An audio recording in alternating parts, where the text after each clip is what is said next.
Então, primeiro agradecer você por ter vindo hoje, Alessandra Bruscholtz. Estamos aqui no portal de Ponta News com ela, que idealizou a Biblioteca Grelha Azul. Obrigado por vir. Eu que agradeço a oportunidade de estar conversando com vocês e os seguidores sobre a Biblioteca Gralha Azul. Então, primeiro eu queria perguntar sobre a biblioteca em si. O que é esse projeto? Se você puder explicar pra gente como que ele funciona, o que ele faz. A Biblioteca Gralha Azul é um projeto que nós idealizamos desde 2021. Nós conseguimos lançar a plataforma em 24, mas ele já começou a ser pensado e planejado muito antes.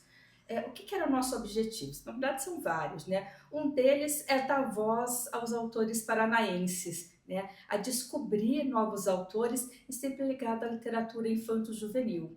Então, nós abrimos um edital periodicamente, recebemos textos que passam por todo um processo de curadoria, né? E esses textos selecionados, nós viabilizamos a obra do autor. Então, nós contratamos ilustradores, revisores, editores, designers gráficos, enfim, toda a cadeia que envolve o mundo editorial, né, o setor editorial, para produzir a obra. Né? Então, essa obra ela é disponibilizada na plataforma da biblioteca gratuitamente, né? Mas os autores podem comercializá-la, eles continuam com os direitos patrimoniais da obra.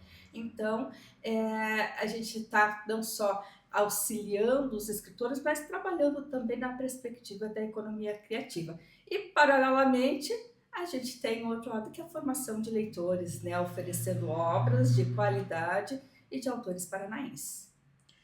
E sobre essa origem do projeto, porque a ABC nasceu desde antes, já existe há mais tempo do que o projeto. De onde veio essa inspiração para começar o projeto da biblioteca?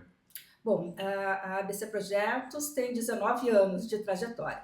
E nesse período todo, uma coisa que a gente percebeu muito foi a dificuldade de novos escritores. Então, assim, dificuldade ao mercado editorial, aos custos previstos. Então, assim, a gente via muitas pessoas com boas produções na gaveta, né? E a biblioteca surge para dar espaço esses novos autores, para promovê-los também. E ampliando ainda mais esse aspecto, os ilustradores também, a gente começou também a apostar em alguns ilustradores novos que surgiram a partir da Biblioteca Gralha Azul. Isso tem sido muito gratificante, porque a gente tem visto após esse primeiro empurrão, né, essa primeira, né, chance, esse primeiro momento, muitos outros autores lançando seu segundo, terceiro livro. Então é muito gratificante verificar como essa iniciativa tem inspirado, né, os autores que nós lançamos, mas também outros autores que têm seguidamente mandado textos para a gente. E nesses anos que a biblioteca está no ar, vocês têm recebido algum feedback em relação aos leitores, aos autores? Vocês têm algum feedback dado sobre como tem sido a leitura? Sim, a gente tem algumas informações assim muito interessantes. Primeiro, de acessos, né? Superou muito a nossa expectativa, né? Então, hoje a gente tem registrado 130 mil ações na plataforma da biblioteca de 49 diferentes países, né? Isso é muito legal, que a biblioteca ela tá tomando uma amplitude muito grande, quer dizer, os nossos autores paranaenses estão circulando não só pelo Brasil, mas pelo mundo. Então, isso é algo muito interessante, muito significativo. E dos próprios autores também. Então, isso que eu te falei, da gente vê-los lançando outros livros. A gente tem uma autora de Ponta Grossa que lançou, que está levando os livros dela para uma rede particular de ensino. Então, a gente tem visto os escritores galgarem muito espaço, né, a partir dessa nova experiência. Em termos de leitores também, né, porque cada autor também tem trabalhado muito sua obra em escolas, né, junto a públicos diversos, né, então tem repercutido bastante. Eu vi inclusive que teve uma autora recentemente que recebeu o prêmio, né? Como que você, enquanto idealizadora, vê essa oportunidade? Como que você se sente sobre isso? A gente se sente assim, ajudando escritores a voarem, né? A Luane que recebeu um prêmio nacional, foi o primeiro livro infantil que ela lançou, e é muito gratificante, né? Pela qualidade do texto, pela qualidade da obra em si, né? Então, o que a gente entrega para os autores é um livro extremamente profissional, né? Então, assim, com essa qualidade que eles podem, junto, né, com a perspectiva, com o texto, com a obra, né? Ela tem um valor muito significativo e, assim, é gratificante nossos autores voando. E você citou algumas vezes sobre autores paranaenses e obras paranaenses. Você observa que há um foco no Paraná nessas obras e uma ideia de levar a cultura do Paraná para o público? Então, assim, os escritores são todos paranaenses, é uma prerrogativa da biblioteca, né? A gente só aceita textos de autores paranaenses. E aí a gente compreende autor paranaense, tanto aquele nascido no Paraná ou que mora no Paraná. Então, em termos de origem de autores, sim.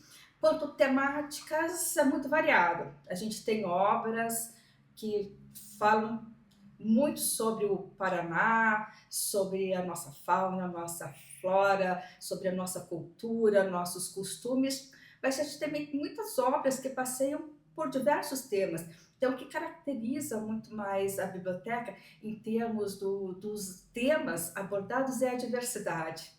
Então, a gente tem obra falando sobre diferenças, a gente tem obra falando sobre natureza, a gente tem obras falando sobre como lidar com a questão da morte, que é o próprio tema da Luane no livro que ela foi premiada. Então, assim, tem obras que são de poesia, né? Então, a gente tem assim uma diversidade muito grande de temáticas abordadas e essa é uma das grandes riquezas também dos 47 obras que a gente tem publicadas. Aproveitando a entrevista de hoje, eu acho que é um dia especialmente gratificante para você hoje, porque 15 livros novos foram inseridos no catálogo, né? Você poderia contar um pouco sobre esses livros que saíram hoje? Como que, como que foi esse processo, os editais? Bom, os livros que saíram agora, nós abrimos um edital logo no começo do ano, que recebemos textos de todas as regiões praticamente do Paraná. Então, isso é muito legal que a gente conseguiu, né? Esses olhares diferentes, independente de falar ou não sobre a região, né? Mas essa possibilidade de várias pessoas encaminhar, independente se são ou não escritores, independente do gênero, independente de qualquer coisa, né? Então, essa possibilidade aberta a qualquer um. E as temáticas dos livros agora também trabalham exatamente a questão da diversidade. Então, a gente tem um livro falando sobre nas asas do pássaro azul, por exemplo, falando sobre a nossa região. É uma menina que viaja sobre um pássaro, conhecendo vários aspectos da região. A gente tem a própria Luane Spark falando sobre a questão da morte da avó, mas de uma maneira muito poética, muito tranquila para lidar com a questão de sentimentos. A gente tem Agulhas de Tricô falando da relação da criança com a avó, com a bisavó, né? Como se constrói uma relação assim muito próxima, muito íntima. Então, assim, a gente tem uma diversidade enorme de temáticas, né?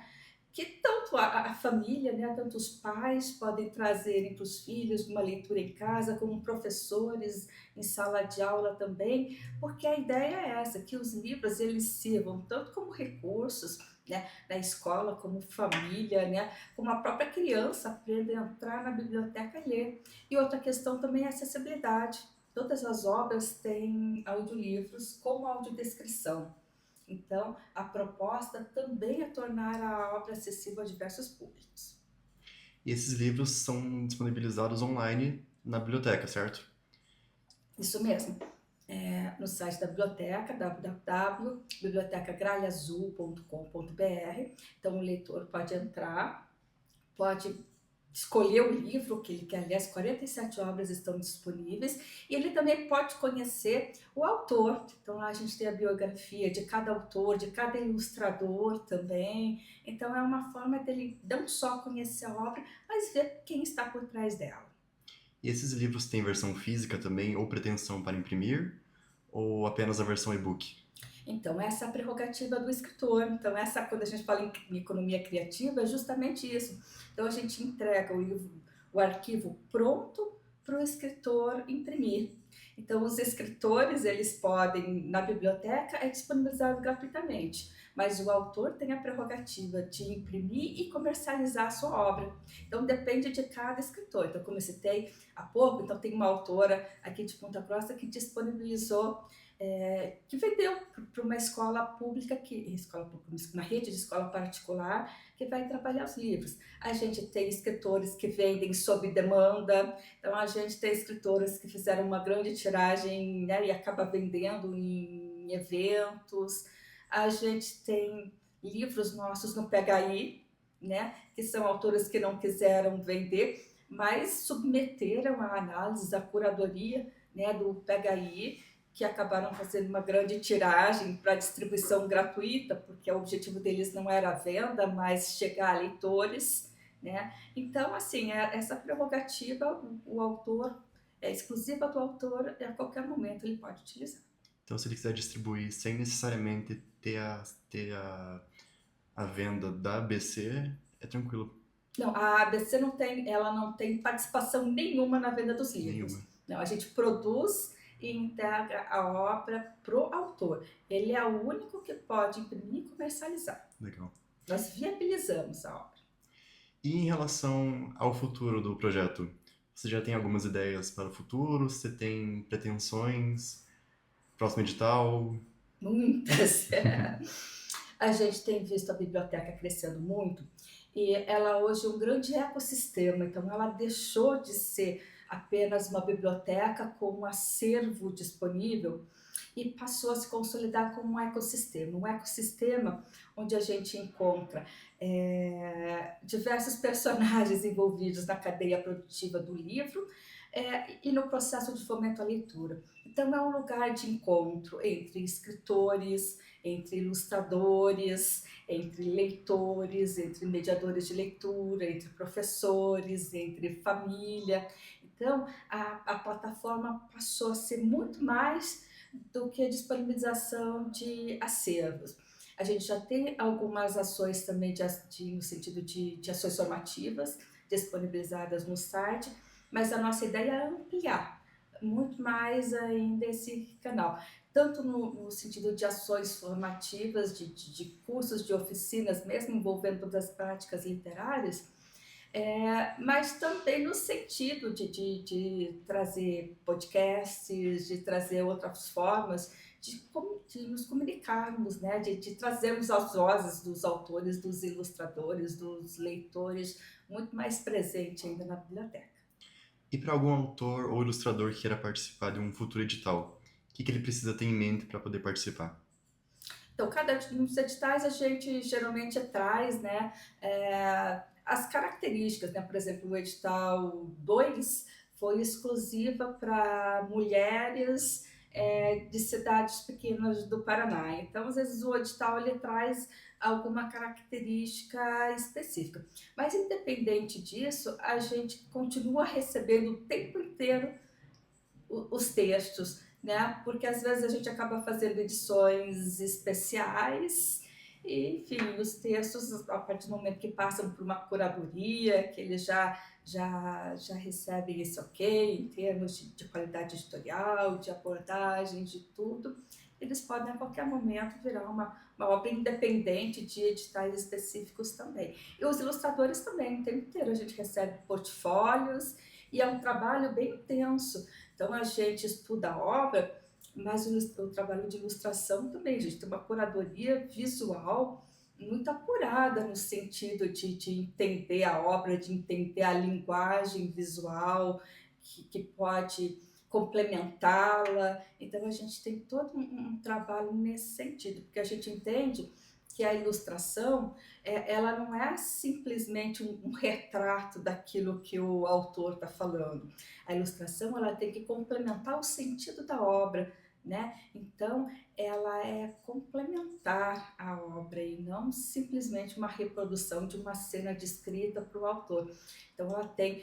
Nós sempre falamos que os ilustradores são coautores na obra porque eles ajudam na construção do sentido, né? Então, a grande questão do livro, principalmente infantil, é essa. É porque muitas crianças, inclusive não alfabetizadas, leem através das imagens, né? Então, a gente tem um trabalho muito apurado nesse sentido, inclusive em várias conversas e reuniões com os ilustradores, para extrair deles justamente essa conexão, essa sensibilidade e passar também a informação. Você comentou sobre a curadoria do projeto. Como que funciona esse processo e quem faz essa curadoria? Então, cada edital a gente tem uma equipe que varia, né? Então, geralmente são profissionais, especialistas na área de literatura infantil, né? Que fazem uma análise não só do ponto de vista de temáticas, mas também de estilo de linguagem, né? De coerência textual, né? Questão de temas, às vezes algum tema inapropriado. Então, essa curadoria avalia tudo. A sensibilidade, né, com que cada obra traz, né, as camadas com que ela pode ser lidas. Né? Então, essa curadoria ela tem uma visão. Inclusive, essa curadoria já vai pensando, inclusive, na questão da própria ilustração da obra, né? A gente tem uma curadoria específica visual, mas ela já começa também a trabalhar, porque quando a gente lê, a gente já tem essa perspectiva, né, de como a obra pode ganhar asas. Agora, partindo um pouco mais para o final da entrevista, queria fazer uma pergunta um pouco mais pessoal para você. Como que a Alessandra criança veria esse projeto hoje em dia? Como que ela está inserida em cada passo que você dá nesse projeto, em cada ação que você toma? A literatura infanto-juvenil é uma paixão. Então, assim, esse projeto surgiu a partir dessa paixão pela literatura infanto-juvenil. Eu, nessa época, procurava, não tinha tanto acesso ao livro em casa, mas procurava nas bibliotecas, né? E eu acho que me ajudou muito, inclusive na escolha da minha própria profissão. Sou jornalista também, sou colega de trabalho. E é muito inspirador, porque a história infantil ela possibilita a empatia, você se colocar no lugar do outro, viver experiências diferentes do que aquelas do seu cotidiano, relações diferentes do que as relações familiares, de relações de amigos que você tem, ou mesmo sociais. Então, a literatura infantil, ela te permite, desde criança, essa viagem e permear mesmo por mundos diferentes. Então, isso é extremamente rico e essencial na formação de cada criança. Por isso que a leitura nessa fase da vida é tão importante. Então, buscando desde a minha paixão enquanto leitora, enquanto fomentadora de leitura das minhas filhas também, né, entendendo esse papel e a própria questão de estudar mesmo a literatura. Acabei fazendo pós-graduação também na área de literatura infanto-juvenil, então acho que tudo isso convergiu para a criação da biblioteca. Então, finalizando agora, que mensagem você gostaria de deixar para quem for assistir isso aqui depois? Vamos ler, vamos ler, vamos propagar a leitura para as nossas crianças, para os nossos filhos, para os nossos sobrinhos, para os nossos netos, porque esse é um legado muito importante, principalmente hoje que as crianças estão tão em telas, só em jogos, influências e coisas que às vezes não contribuem tanto para a formação dela. A partir do momento que a gente tem também disponibilizado de forma gratuita, também em e-book, em formato digital, vamos tentar pelo menos direcionar a atenção das crianças para esse mundo enriquecedor da leitura. E vamos conhecer nossos autores também. A gente tem assim uma riqueza muito grande no Paraná em termos de produção literária. Vamos explorar isso, vamos conhecer e valorizar os nossos autores, porque o público precisa de bons livros para ler e os nossos autores também precisam de leitores. Então é uma convergência assim, muito rica e muito importante. Então essa foi a nossa entrevista com a Alessandra Buchholz. A gente falou um pouco sobre literatura, sobre a Biblioteca Gralha Azul e sobre o incentivo à cultura em Ponta Grossa. Obrigado, Alessandra. Eu é que agradeço a oportunidade. Para mais matérias de cultura aqui na cidade, acesse o portal De Ponta News. Repórter Vinícius Orza para o De Ponta News.